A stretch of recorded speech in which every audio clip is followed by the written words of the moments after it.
low level now, so 400 feet, 300 feet. And I looked at my feet and my ankles, and suddenly the flame was starting to lick or lap around my feet and ankles.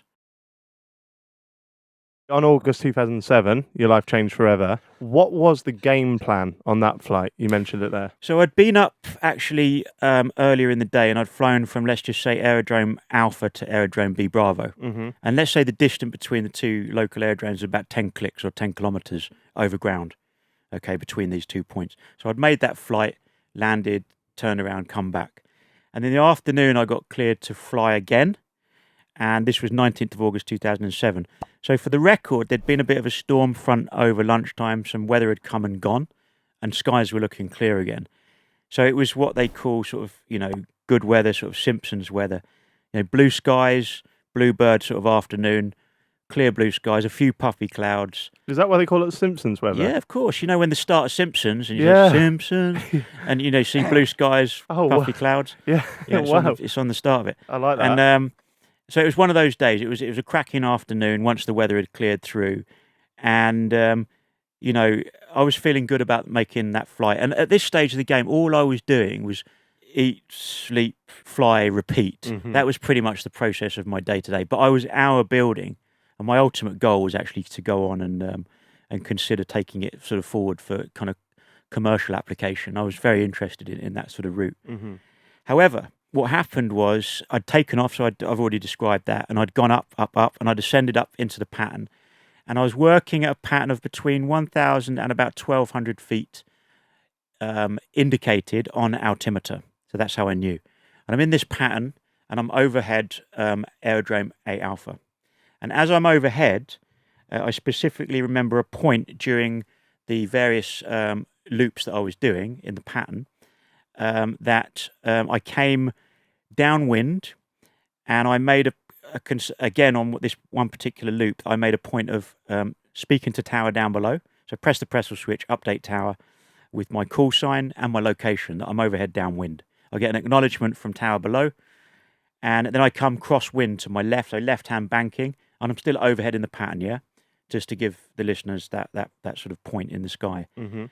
And as I come crosswind, I saw a thin streak of visible yellow-orange flame, and clearly that was coming from the front portion of the fuselage. What's the fuselage? So that the casing around the engine at the front. Okay. That's the sort of fuselage, the engine casing. Yeah. So clearly, to my mind, the thin streak of visible yellow-orange flame is emanating from that portion of the aircraft. And I recognise it, and it was not easy because I'm looking at my left-hand canopy window, and I saw that streak, and I had to look and look again, almost like a double take. And I say that because there was bright Florida sunshine overhead.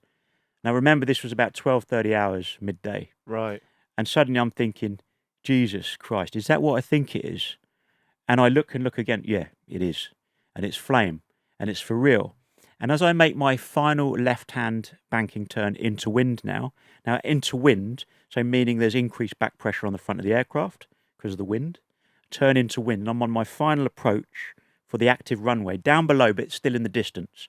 Now heading towards the runway in the distance, yeah? As I'm now descending, and I make that final turn into wind, as I mentioned, the fire immediately breached the cockpit internally. So not only was it coming from the engine compartment, but now it had breached. So I looked down at my feet operating on the rudder pedals down below, and the fire was starting to suddenly build up. And I looked at my feet and my ankles, and suddenly the flame was starting to lick or lap around my feet and ankles. All right? So that was for me, it was a hair-raising moment. Yeah. And I thought, Jesus, this is for real. This is really coming on top. This is for real. And suddenly, I won't bullshit you. In my mind, it was kind of fluster. Yeah, or in the military, we'd call it sort of initial sort of flap. Mhm. I'm starting to think about it, and I'm starting to think, my God, I've got to get this aircraft down, This is for real, and this is no drill, this is an emergency. Now, I'd trained for drill, I'd trained for an emergency situation with various UN instructors, and I'd put that into practice over the course of the build-up training. Fortunately, I feel that I'd been quite well versed in all of that, and my mind always flicked back to one of the US instructors, and I quote, this guy said to me, "You got a problem and there's an emergency, fly the damn aircraft. And I remember those words succinctly and clearly, and that was it. And so from the initial fluster in my mind, and I was kind of starting to think, and really I could have been, taking my eye off the ball at that stage and making some errors. And the one thing I needed to do, remember those words, fly the aircraft, maintain control, in other words. So that's exactly what I did.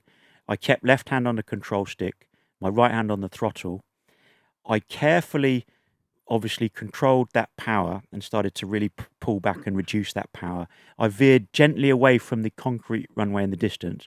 My plan to run in towards a grassy stretch, away from the concrete runway in the distance. And I'm descending. I'm watching altimeter now, 900 feet, 800 feet, 700 feet. I'm just watching altimeter. And I tried to remain calm. And I immediately start going into emergency drill or protocol. And it sounds complex, but actually it was the simple drill that I'd been taught. Follow the dashboard from left to right. Turn the key to the ignition off. Turn magneto switches Alpha and Bravo off. Master switch off. Lights off. Strobes off. In the center column, fuel pump off. Rotate fuel selector valve off. Everything off in sequence, and low level now, so 400 feet, 300 feet. But the fire was really building up. By this stage, it was kind of chest height within the cockpit. Silly question, but could you feel the fire in that moment? Or couldn't really feel it. Now, that was probably a good thing because there was some ventilation ducts open within the, if you like, the dashboard of the cockpit. They had some little ventilation slits that were open. But that was ventilating the cockpit with some fresh air. But the downside was, I think, was probably growing the flame. Right, so that was probably helping to feed the flame. But what I can say is that it was building up pretty rapidly, and I was suddenly getting quite heated in my mind, thinking, and I remember the adrenaline kind of response in my body, so hyperventilation, and my heart sort of boom, boom, boom, and I could feel my chest sort of beating, and certainly I was starting to sort of hyperventilate, thinking about everything that's going on and dealing with the moment.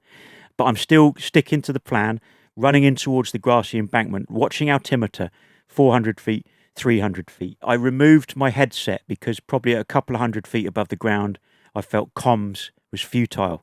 No more updates from me. I'd put in a very hasty sort of mayday, and I'd binned my headset, if you will, ripped it off my head, threw it in the opposite footwell on the right-hand side just to get it out of the way, because I didn't want that flex lead cable from the headset to be a hindrance, because that was plugged into a point in the ceiling of the aircraft.